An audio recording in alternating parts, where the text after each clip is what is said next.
Hello students, पिछली class में हमने स्वर संधि पढ़ी थी। आज हम शुरू कर रहे हैं व्यंजन संधि। ये व्यंजन संधि का पहला भेद अनुस्वार संधि की संधि में स्वर संधि पढ़ाते समय भी बताया था कि संधि में दो पद होते हैं, पूर्व पद और उत्तर पद। तो पूर्व पद का अंतिम वर्ण माँ हलंत हो और दूसरे पद का पहला वर्ण व्यंजन हो, सिर्फ व्यंजन ही, स्वर नहीं। यानी पूर्व पद का अंतिम वर्ण तो माँ हलंत और दूसरे जो उत्तर पद है उसका पहला वर्ण व्यंजन हो, तो जो पूर्व पद का मैं हलंत है वो अनुस्वार बन जाता है। यानी कि मैं हलंत को नहीं लिखकर उसे बिंदी के रूप में, अनुस्वार के रूप में लिखा जाता है अगर दूसरे पद का पहला वर्ण व्यंजन होने पर। तो जैसे रामम प्लस गस्ती, तो यहाँ पर अंतिम जो पद है उसका पहला वर्ण ग है, यानी कि वो व्यंजन है, और पूर्व पद का अंतिम वर्ण माँ हलंत है। तो यहाँ हम इसे माँ हलंत को अनुस्वार के रूप में लिखेंगे। ऐसे पाठम प्लस पठती, तो पाठम पठती, चित्रम पश्यति, चित्रम पश्यति, इस सब के मैं हलंत को हम अनुस्वार के रूप में लिख रहे हैं। क्यों लिख रहे हैं? क्योंकि जो पीछे का पद है उसका पहला वर्ण व्यंजन है। तो ये हो गई अनुस्वार संधि। अब है दूसरी अनुनासिक संधि। इसी में ही परस्वरण संधि भी इसी की तरह होती है। तो ये अनुनासिक संधि है, यानी कि व्यंजन के बाद अनुनासिक वर्ण आने पर वर्गीय व्यंजन को अपने वर्ग का पंचम अक्षर हो जाता है। अर्थात यानी कि व्यंजन के बाद अनुनासिक वर्ण आने पर, अनुनासिक वर्ण का मतलब होता है पंचम वर्ण। पंचम वर्ण मतलब माँ, ज़्यादातर माँ। तो अब व्यंजन के बाद पंचम वर्ण, अनुनासिक वर्ण आने पर जो वो व्यंजन है वो जिस भी वर्ग का है उसी वर्ग का उसकी जगह पर पांचवा अक्षर लिखा जाता है। जैसे सत प्लस मति, तो यहाँ पर ता वर्गीय व्यंजन है, उसके बाद में अनुनासिक वर्ण माँ आ रहा है। तो अनुनासिक वर्ण आने के कारण इस हम ता को ता के पांचवें वर्ण में बदल देंगे, यानी कि ता वर्ग का पांचवा वर्ण होता है ना, तो इसे हम ता हलंत है तो ना आधा लिखेंगे, सन्मति। इसी तरह वाक प्लस मयम, इसमें भी जो पहला पद है उसमें वर्गीय व्यंजन है अंतिम वर्ण, और उत्तर पद का पहला वर्ण अनुनासिक वर्ण है। तो इस अनुनासिक वर्ण के कारण इसको हम इसके पांचवें वर्ण में बदल देंगे, यानी कवर्ग का पांचवा वर्ण। ऐसे ही अप प्लस मयम, इसमें भी पा का पांचवा वर्ण। तो ये हो गई अनुनासिक संधि। और परस्वरण संधि में जो पूर्व पद होता है उसका जो अंतिम वर्ण होता है वो माँ हलंती होता है। तो उसकी जगह पर हमें जो दूसरे पद का यानी उत्तर पद का जो पहला वर्ण है वो उसके अनुसार वो जिस भी वर्ग का होगा उसकी जगह पर हम उसका पांचवा वर्ण लिखेंगे। तो ये अनुनासिक और परस्वरण संधि दोनों एक जैसी होती है। तो ये है अनुनासिक संधि। अब है जसत्व संधि। जसत्व संधि की होता है कि मतलब इसमें पहले वर्ण का तीसरा वर्ण और तीसरे वर्ण का पहला वर्ण प्रयोग किया जाता है। यदि पदांत वर्गों के प्रथम वर्ण से परे कोई स्वर अथवा व्यंजन में से कोई वर्ग हो तो उसी वर्ग का तृतीय अक्षर यानी तीसरा वर्ण हो जाता है। तो जैसे दिक प्लस गज, तो यहाँ पर दिक प्लस गज, तो जो अंतिम पद है उसका जो पहला वर्ण है वो या तो स्वर भी हो सकता है और व्यंजन भी हो सकता है।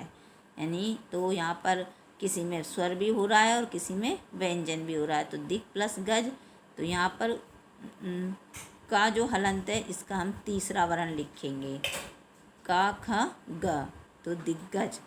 ऐसे ही अच प्लस अंत, तो अजंत। च का तीसरा वर्ण, चवर का तीसरा वर्ण लिखेंगे। शुप प्लस अंत, तो ये पवर्ग है, शुप पा पवर्ग में आता है तो इसका तीसरा वर्ण बा, तो सुबंध। जगत प्लस ईस, तो ता का तीसरा वर्ण ग, तो दा तो जगत जगदीश, जगत प्लस इसका जगदीश, तो ये हो गई जसत्व संधि। अब है छत्व संधि, यानी कि छत्व संधि में है कि किसी भी वर्ग का पहला दूसरा तीसरा वर्ण हो, पहला दूसरा और तीसरा वर्ण, और साथ में श हो, और कोई भी स्वर हो, या तो स्वर हो या फिर व्यंजन में या र ल व ह हो, और या फिर पांचवा वर्ण हो। ये होने पर जो श है उसको हम छ कर देते हैं, और श से पूर्व जो तय आता है उसको च बन जाता है। तो जगत प्लस शत्रु, यानी कि जगत प्लस शत्रु, यानी कि जो अंतिम पद है उसमें श आ गया और श से पहले तय हलंत आ गया, तो ये श और तय हलंत आना जरूरी होता है। श ही आएगा और तय हलंत ही आएगा। तो इस तय हलंत को तो हम च बना देंगे और इस श को हम छ लिख देंगे, यानी तय के स्थान पर छ और श के स्थान पर छ हो जाएगा। तो ये है, तो बन जाएगा जगत शत्रु, यानी उसी अब दूसरा है मत प्लस शत्रु, तो मच्छ शत्रु, तत् प्लस शांति, तो तच्छ शांति। तो इसका मतलब है कि जो अंतिम वर्ण है, ये सारे उदाहरणों से पता चल रहा है कि जो अंतिम वर्ण है, अंतिम पद है, नहीं उत्तर पद है, उसका जो अंतिम वर्ण है वो तो श आना ही आना है, और जो पूर्व पद है उसका जो अंतिम वर्ण है वो त हलंत आएगा, और उसकी जगह पर हमें च करना है और श की जगह पर छ करना है। तो ये हो गई छत्व संधि। अब है तुगागम संधि। तो तुगागम संधि में भी आधा छ आता है, आधा छ आता है, लेकिन इसके जो दोनों पद होते हैं वो पूर्ण होते हैं, और संधि विच्छेद करते समय हमें च का लोप इसमें किया जाता है। तो जैसे स्वच्छम, तो स्वा प्लस छम, इसमें भी च और छ एक साथ आते हैं, आधा छ और छ, और दोनों पद पूर्ण होते हैं और दोनों पदों को अलग अलग लिख दिया जाता है और च का लोप कर दिया जाता है। ऐसे तरुच छाया, तरु प्लस छाया, अनुच्छेद, अनु प्लस छेद, इस तरह से इस संधि में है वो च का लोप हो जाता है। और अगर हमें संधि विच्छेद पदों को संधि बनाने के लिए दिया जाए तो वहाँ हम च को जोड़ देंगे। तो ये हो गई तुगागम संधि।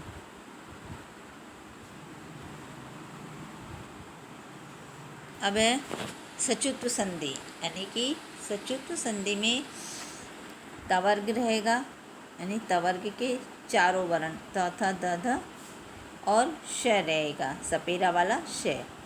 ये होने पर जो चवर्ग है और श में परिवर्तन हो जाता है, यानी कि जो तवर्ग रहेगा वो चवर्ग में बदल जाएगा और जो श रहेगा वो सपेरे वाला श शलगम वाले श में बदल जाएगा, यानी उत प्लस चारण, तो उच्चारण, यानी जो तवर्ग है उसको हमने चवर्ग में बदल दिया। तवर्ग ता है वो तवर्ग का पहला वर्ण है, तो इसे हमने चवर्ग के पहले वर्ण में बदल दिया। तो ये है सचुत्व संधि। अब है शटुत्व संधि। तो शटुत्व संधि सचुत्व संधि की तरह ही है, तो इसमें भी तवर्ग होते हैं और श ही, अब उसी तरह तवर्ग रहेगा उसी तरह श रहेगा।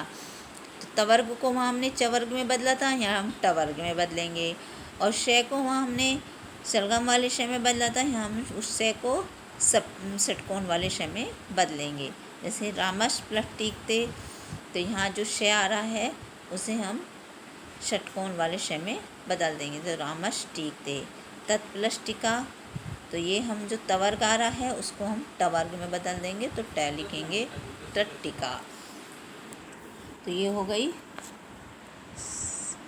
शटुत्व संधि।